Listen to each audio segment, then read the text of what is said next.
Assalamualaikum warahmatullahi wabarakatuh. Alhamdulillah kita kembali lagi di podcast Al-Kilmah dan kali ini saya tetap bersama saudara Andi. Nah, dan kita akan membahas seputar pendidikan, yang mana ada tokoh yang namanya sudah dikenal khususnya masyarakat Indonesia, mengatakan bahwa pendidikan itu tidak menjamin kesuksesan. Banyak orang yang mungkin di pikirannya banyak orang yang sekolah tapi tidak sukses. Banyak orang yang tidak sekolah tapi sukses. Kemudian mengatakan ya sekolah boleh di mana saja. Belajar boleh di mana saja. Nah, ini kira-kira bagaimana tanggapan saudara Andi nih mengenai perkataan salah satu tokoh di Indonesia ini? Nah, terima kasih Firman. Ini kita bahas tentang pendidikan ya, atau sekolah sebenarnya tepatnya khususnya. Kita kan di Islam itu kan menuntut ilmu itu wajib ya, kewajiban. Betul. Memang sebenarnya saya setuju pendapat orang ini. Dia bilang bahwa kita bisa belajar di mana saja. It's okay itu belajar di mana saja. Dan sekolah itu hanya salah satu lembaga atau salah satu cara untuk kita mendapatkan ilmu. Iya, benar.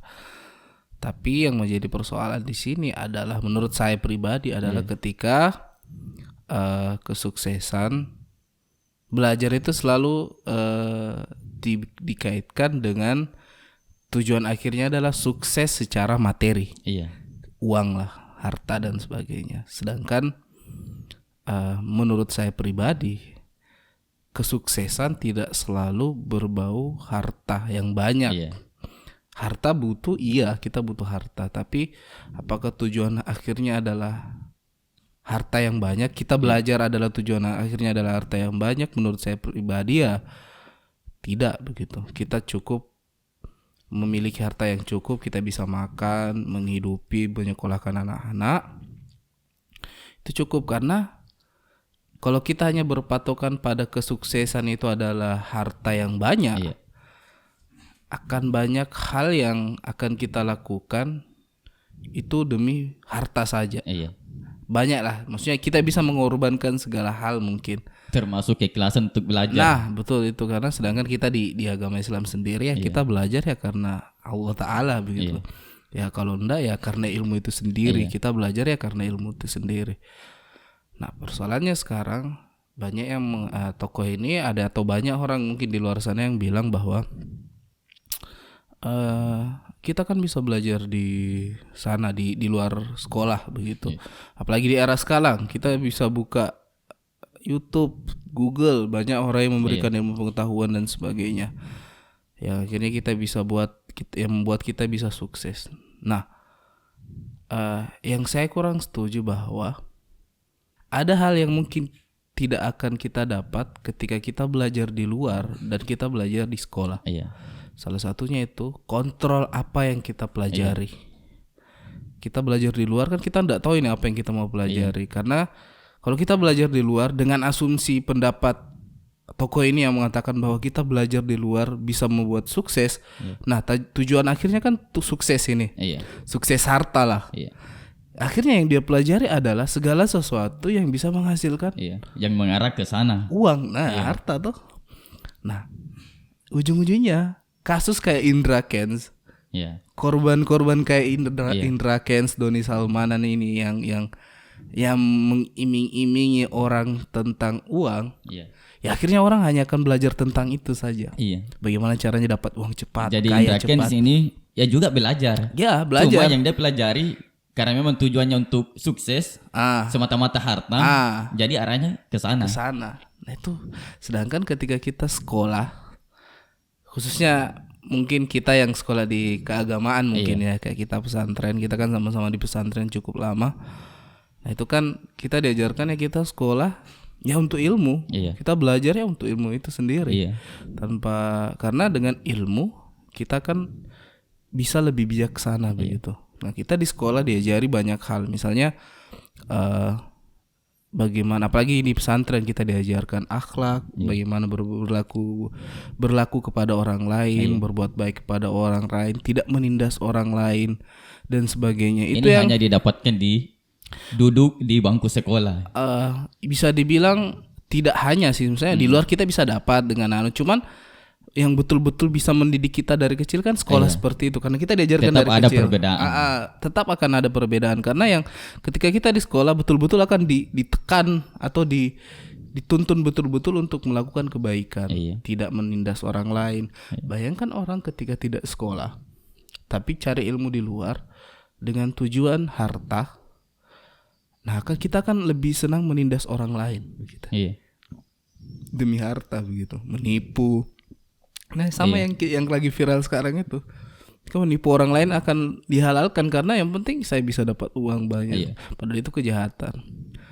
Nah itu ya yang menjadi persoalan sih kalau saya. Belum lagi kayak biasanya itu problemnya itu ketika masuk kuliah begitu.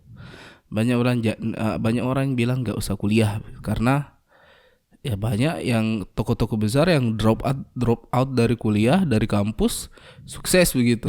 Ya kayak siapa, Steve Jobs apa. Ya dia di DO-nya di kampus. Perlu dipertanyakan di mana dulu dia di DO. Iya, dia di DO-nya kampus besar soalnya. Ada yang di DO dari Harvard, ada Oxford ya tetap aja DO tapi kampusnya kampus nomor 1 begitu ya. Tidak mungkin dia bisa lolos di kampus itu kalau dia tidak mempunyai wawasan yang cukup. Iya pasti dia sudah punya ilmunya lah, walaupun mungkin tidak banyak. Tapi akan beda menurut saya, pengalaman saya ya selama S1 S2, ketika saya belajar di kampus begitu. Yang saya dapat adalah, yang paling penting adalah cara berpikir. Jadi ada orang bilang itu untuk apa kuliah tinggi-tinggi, kita bisa belajar di mana begitu. Tapi ada hal yang tidak akan kita dapat di luar dan kita dapatkan di dunia kampus, yaitu cara berpikir dengan bijak.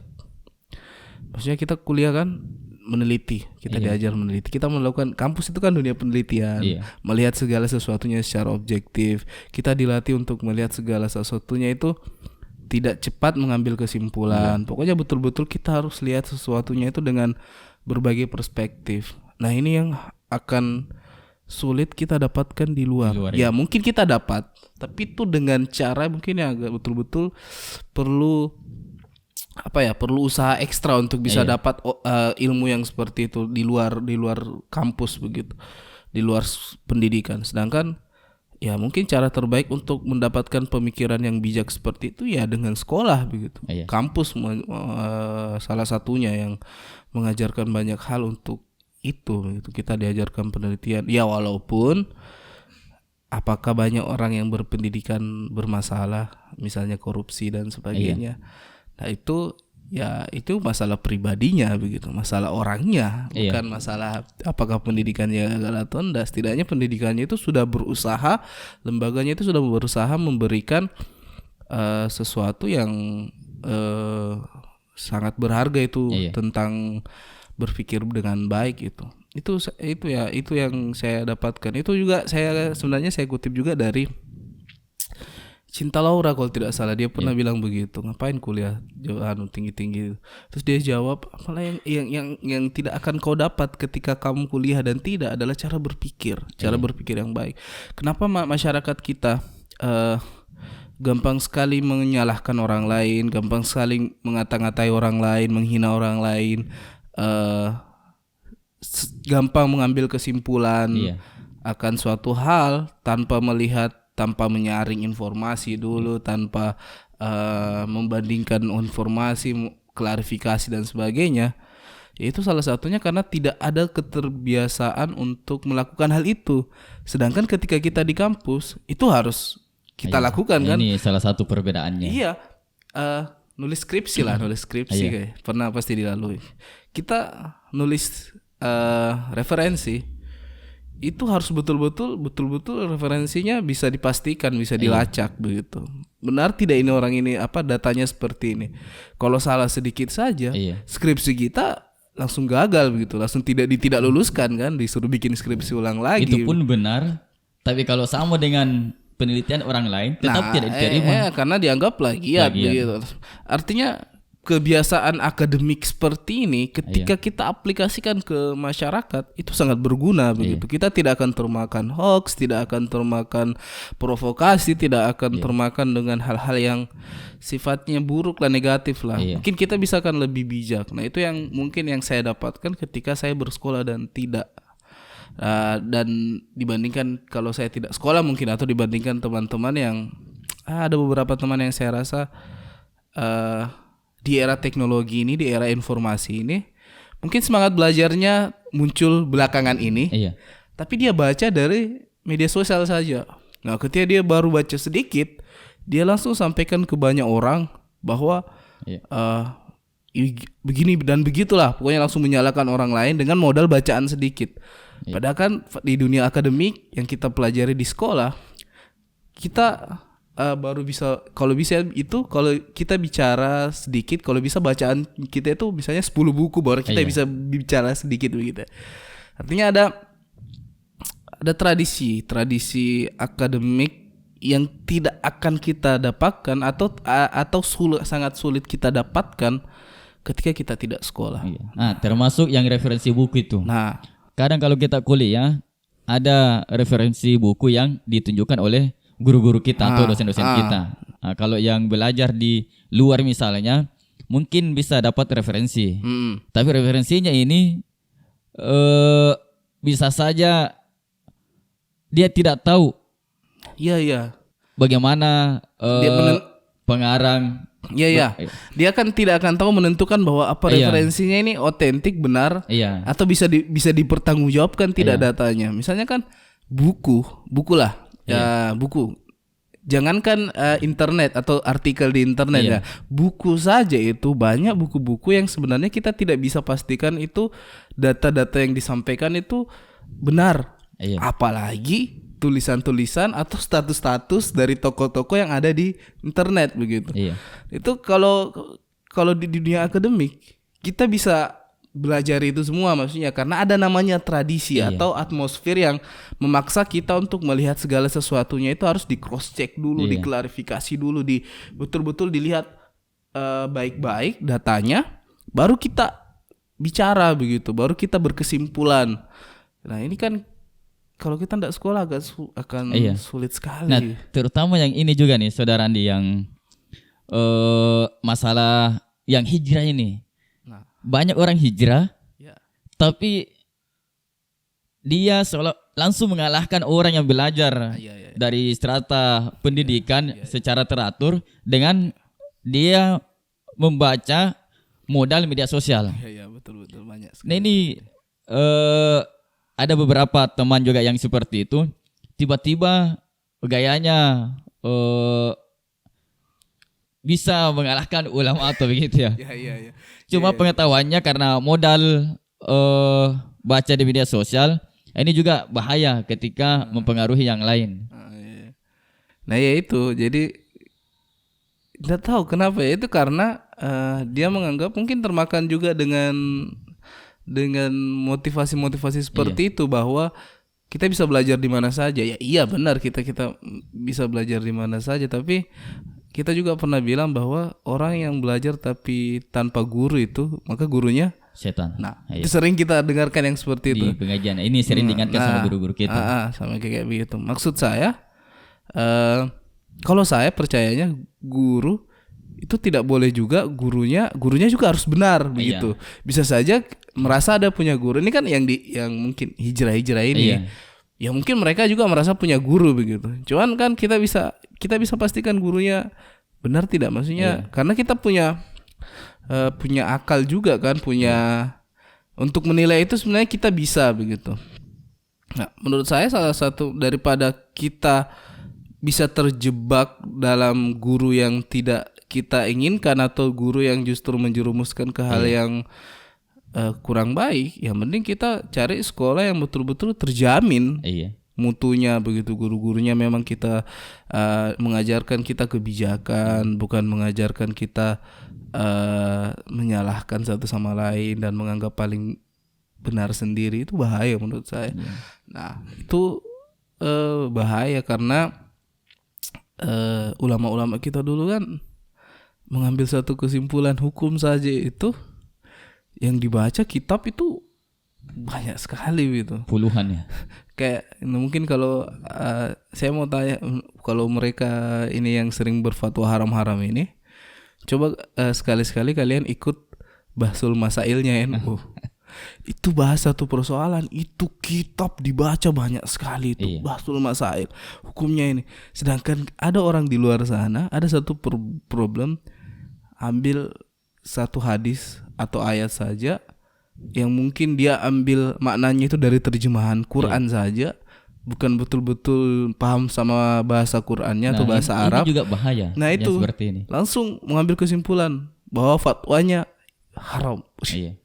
Padahal di Bahsul Masail, kalau di lembaga fatwanya Muhammadiyah juga pun atau dimanapun ya, kalau ada lembaga fatwa, mereka itu ketika mau fatwa prosesnya panjang.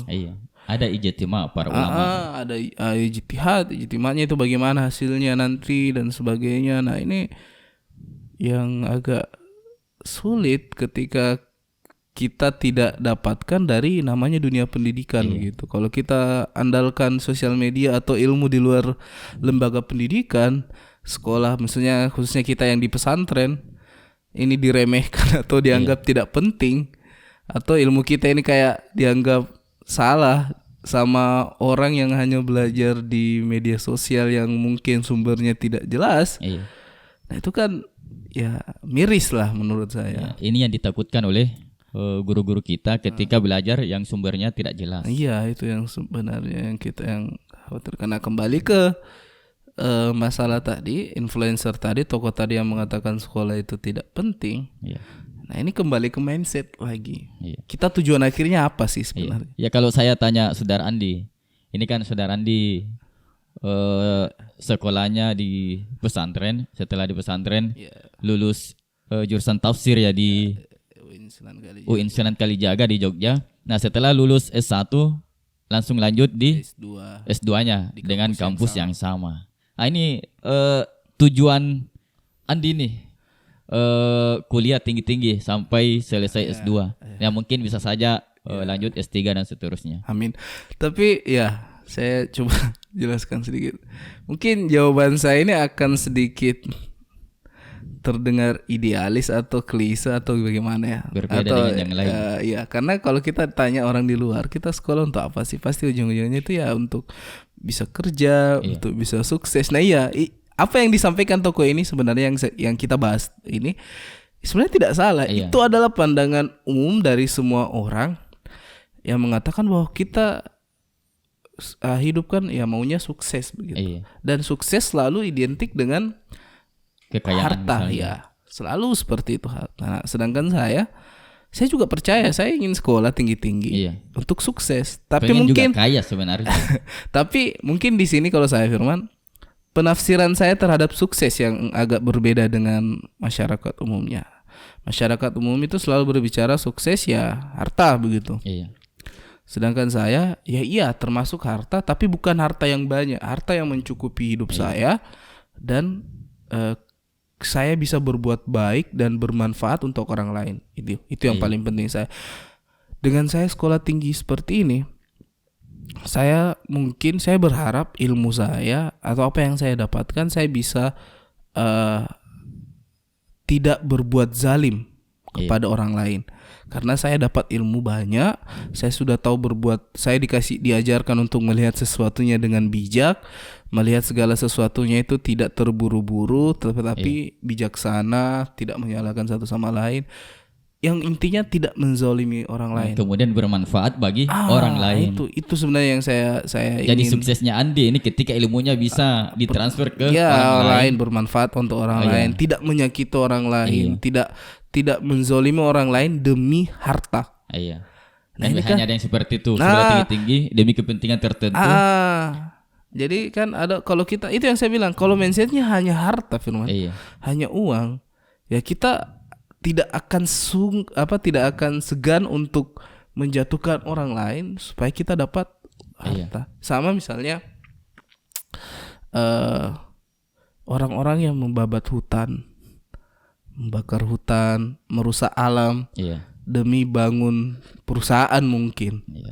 Ya mungkin orang-orang yang melakukan itu adalah orang yang berpendidikan, mungkin orang yang punya ilmu, mungkin orang yang sekolah juga. Tapi kita lihat mindsetnya ini orang apa dulu?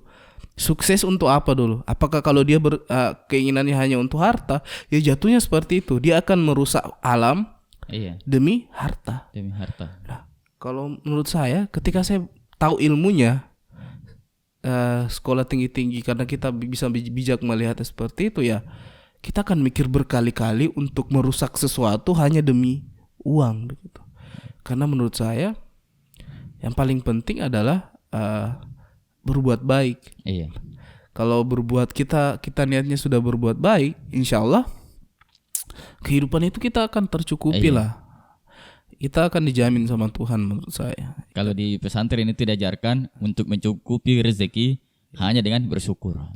Karena syukur itu bisa mencukupi segala kebutuhan kita. Iya benar. Nah, kalau orang yang berpikir yang kayak uang saya itu, saya rasa syukurnya itu udah kurang lah. Saya bilang enggak ada, bukan saya bilang enggak ada, tapi mungkin agak kurang karena motivasinya yaitu harta.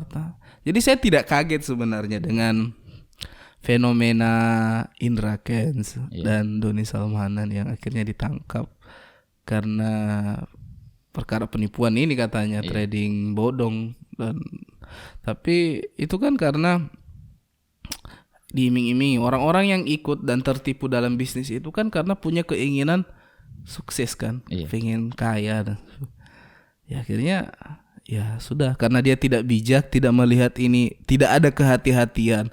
Nah itu karena kita kehati-hati, karena kita, yang saya bilang, kalau kita sekolah, apalagi saya merasakan sekolah tinggi seperti ini, saya diajarkan kehati-hatian melihat segala sesuatunya. Ya kita akan mikir berkali-kali lah kalau mau ikut seperti itu, ini benar tidak, jangan sampai kita terjerumus dalam keburukan dan kita kerugi. Dan sekarang ya benar-benar terjadi sekarang kan, semuanya kena begitu. Bukan saja orang yang menipu, yang ditipu juga mau tidak mau ya bagaimana lagi, sudah terlanjur kan, ada dampaknya bagi orang yang dan bagaimanapun tipu itu kembali ke mindset lagi sih kalau saya, Firman. Itu sih kalau saya. Nah, kalau kita melihat ya, karena kan kita orang muslim misalnya, kita orang muslim, pedoman kita Al-Quran dan hadis. Kenapa kita menganggap penting belajar di bangku sekolah atau bangku kuliah? Karena memang sudah diajarkan oleh Rasul. Bahkan guru kita, kiai kita di pesantren menyebutnya guru tak. Itu kalau menuntut ilmu, guru tak sering menyebutkan gurunya untuk meyakinkan santrinya bahwa ilmunya ini dia dapat ilmu bukan di sembarang orang. Jadi sumbernya jelas. Karena guru tak sering mengajarkan kalau belajar, sebenarnya belajar dimanapun ini tidak salah. Tapi yang dipelajari ini yang bermasalah sebenarnya. Apakah benar dan sumbernya jelas begitu deh. Jadi bukan masalah belajar di mana. Guru tak sering mengajarkan ya, kalau mau belajar dimanapun harus tahu belajar di mana. Orang ini belajar di mana. Orang ini belajar di mana, agar ilmunya tidak menyesatkan atau tidak membahayakan bagi orang lain. Itu sebenarnya, Firman, apa yang Firman sebutkan tadi itu tentang guru tak, sebenarnya tradisi akademik sekali itu. Itu adalah tradisi akademik. Ya kalian waktu seperti saya bilang tadi, kalau kalian menulis skripsi, itu kan ada sumbernya harus jelas. Dari mana? Ya yang bilang ini tuh siapa? Di mana? Bukunya yang mana? Kapan tahunnya? Itu tradisi akademik sekali. Dan tradisi akademik seperti ini bukan hanya pada di kampus, jauh sebelumnya. Salah satunya di mana? Ketika periwayatan hadis, atau ya kalau hadis oke lah, pasti kita sebut perawinya. Ini dari mana kita dapatkan itu. Nggak usah dari perawi hadis. Kalau teman-teman kalau mau lihat bagaimana tradisi akademik berjalan, coba kalian buka tafsir tafsir klasik, tafsir kayak tafsir At-Tabari dan sebagainya begitu, Ibnu Katsir. Coba lihat kalian ketika dia mengutip penafsiran, dia akan mengutip suatu ulama yang mengatakan ini dari ulama ini dan ini mengatakan dari ini dan ini itu tradisi akademik sekali, bahwa ada pertanggungjawaban akademik yang mengatakan bahwa apa yang ia sampaikan itu bukan semata-mata kosong dari dirinya, tapi ia mendapatkan itu dengan pertanggungjawaban bahwa ada yang mengatakan begini, gurunya, ulama ini yang mengatakan. Jadi jelas, dan dengan adanya itu sebenarnya bentuk kehati-hatian bahwa ilmu itu memang harus disampaikan dengan tanggung jawab, dengan pertanggungjawaban, bukan sekedar menyampaikan tapi sumbernya tidak jelas begitu. Dan itu saya bilang sekali lagi, hanya yang begitu-begituan untuk saat ini, kemungkinan besar kita bisa dapatkan dengan sekolah, dengan kuliah khususnya. Kuliah. Kalau kita tidak kuliah, ya akan sulit kita mendapatkan yang seperti ini. Kecuali besok kita tidak sekolah, mungkin ada teman kita yang tidak punya kesempatan untuk sekolah, tapi alhamdulillah mungkin dia berteman sama teman-teman yang punya pengetahuan seperti ini. Akhirnya dia diajarkan dan bisa akhirnya mengejar temannya untuk seperti itu. Karena ada beberapa guru kita juga yang sebenarnya belum sempat kuliah tapi punya buku banyak sekarang. Salah satunya itu guru senior kita, Kiai Haji Ahmad Baso. Setahu saya dia bahkan S1-nya itu tidak sempat selesai atau belum sempat kuliah bahkan, tapi sekarang sudah mengajar di kampus NU di Jakarta begitu. Dia jadi pengajar. Tapi itu karena kebetulan lingkungannya adalah orang-orang yang berpendidikan, orang-orang yang sekolah. Tapi kejadian seperti ini tidak selalu ada begitu. Kita kalau berpegangan dengan seperti itu saja, bahwa tidak ada orang yang tidak sekolah tapi tidak kuliah tapi bisa jadi dosen dan sebagainya, ya itu kemungkinannya kecil sekali. Kalau circle kita atau teman-teman kita kebetulan tidak mengarah ke situ, ya buruk pada akhirnya. Nah, itulah kenapa orang tua kita menyekolahkan kita, supaya kita tidak terpengaruh dengan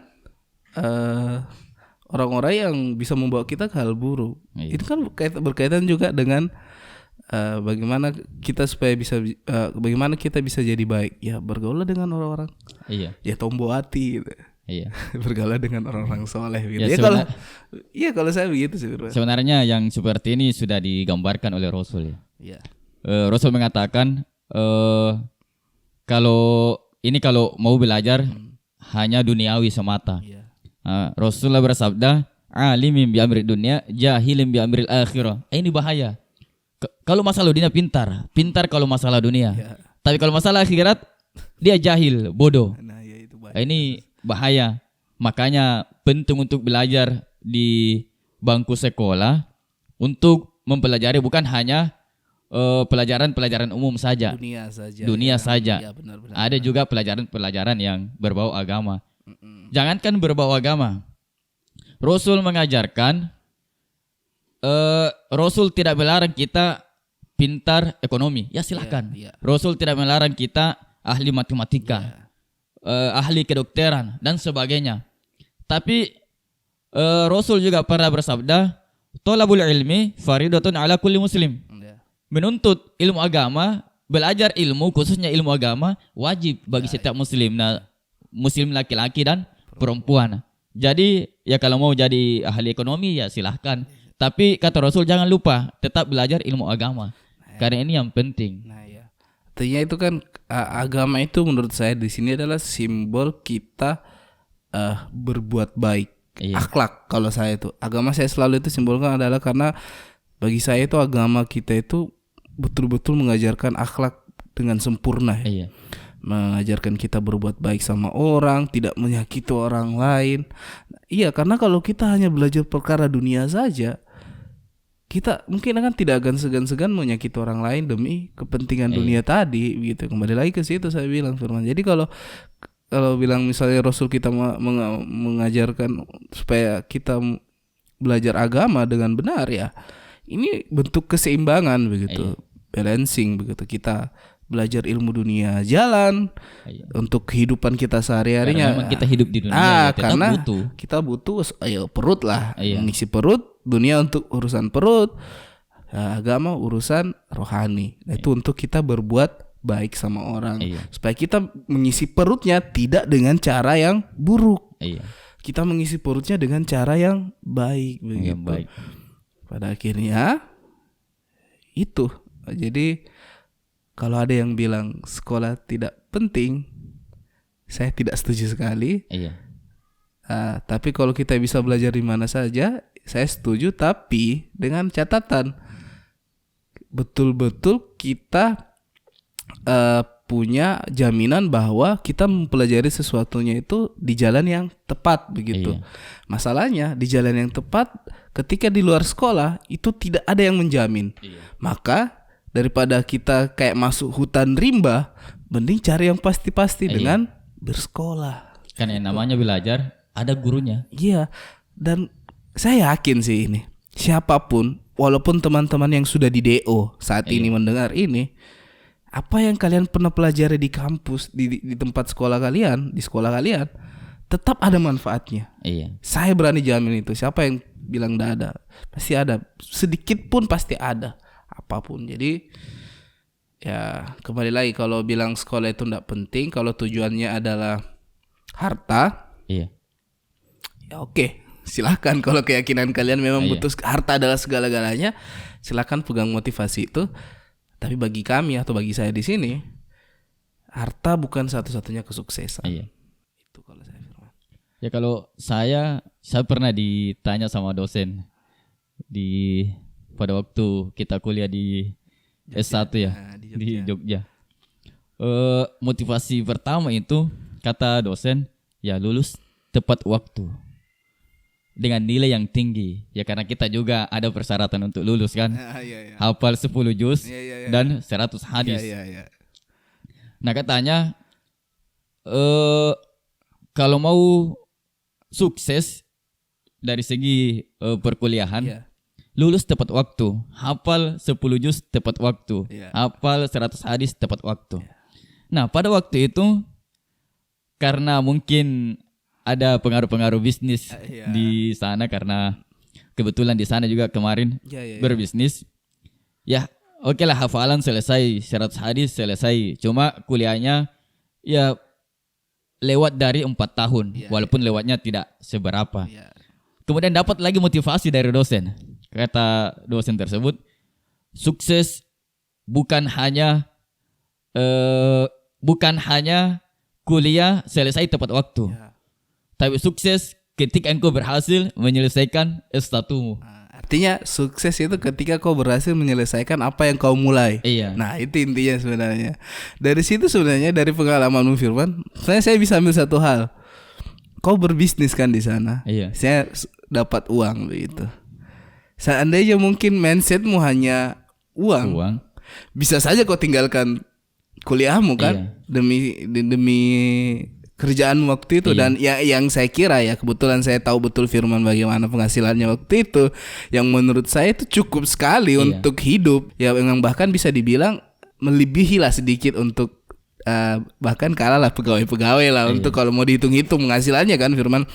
Cuman kan pada akhirnya Firman kembali ke jalurnya dan menyelesaikan kuliahnya, karena bagi saya Firman adalah salah satu contoh yang menganggap ya pendidikan jauh lebih penting dibanding kesuksesan harta itu kan. Karena kesuksesan ya bukan hanya harus balance masalah harta dan ilmu, kebijakan ilmu tadi itu sih keren lah kalau saya Firman.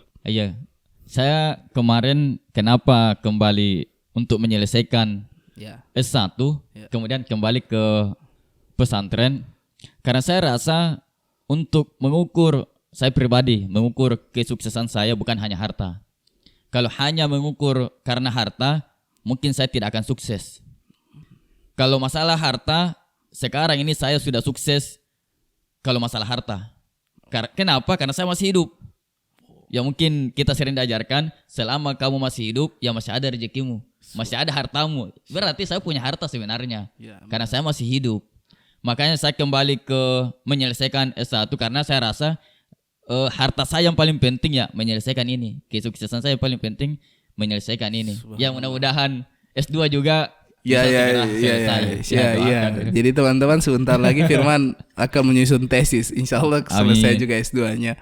Bersama dengan kameramen kita Ustaz Rahmat sebentar lagi selesai S2-nya. Insya Allah.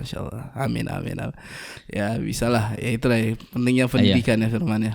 Ya jadi buat teman-teman dimanapun berada, kalau mempunyai kesempatan untuk sekolah, silakan manfaatkan untuk sekolah di bangku sekolah maupun di bangku perkuliahan. Nah, buat teman-teman yang mungkin tidak sempat menikmati duduk di bangku sekolah atau bangku perkuliahan, ya tetap belajar, jangan putus asa. Minimal kita harus berada di lingkungan orang-orang yang tinggi ilmunya, orang-orang yang pintar. Supaya kita walaupun tidak duduk di bangku kuliah, di bangku sekolah, tapi minimal kita berada di lingkungan orang-orang yang soleh maupun yang soleha. Jangan minder. Biasanya tuh penyakitnya itu ada minder. Wah teman-temanku sudah pintar begitu dan sebagainya. Jadi saya malah minder bergaul. Jangan, justru biasa kalau temanmu betul-betul berilmu, dia tidak akan mengucilkan kamu. Justru dia akan merangkul kamu, mengajarkan kamu banyak hal. Tapi kalau memang temanmu menjauhi kamu, justru temanmu yang berilmu itu menjauhi kamu, itu simbol bahwa sekolah dia telah gagal menurut saya. Karena ilmu, kembali saya bilang, ilmu itu harus dimanfaatkan untuk orang lain. Ya, itu.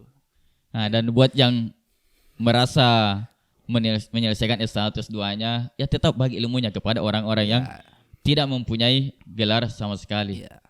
Ya mungkin nanti kita akan ketemu di pembahasan selanjutnya lagi. Itu saja dulu untuk hari nanti ini. Mungkin kalau ada teman-teman yang mau request misalnya mau bahas apa, ya bolehlah, silakan selama kita masih mampu, dan kita akan bicara ya sesuai kemampuan lah.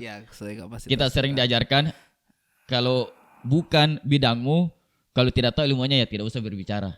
Mending diam saja kemudian mendengarkan atau pelajari lagi. Dan ini kebetulan apa yang kita sampaikan memang hanya sebatas pengetahuan kita untuk saat ini, ya itulah yang bisa kita sampaikan. Kalau memang ada yang salah, ya kita mohon maaf. Kalau mungkin ada yang keliru dan sebagainya, ya kita mohon maaf. Ya mungkin sampai ketemu lagi di pertemuan-pertemuan selanjutnya. Terima kasih Saudara Andi. Sekian. Terima kasih. Assalamualaikum warahmatullahi wabarakatuh. Waalaikumsalam.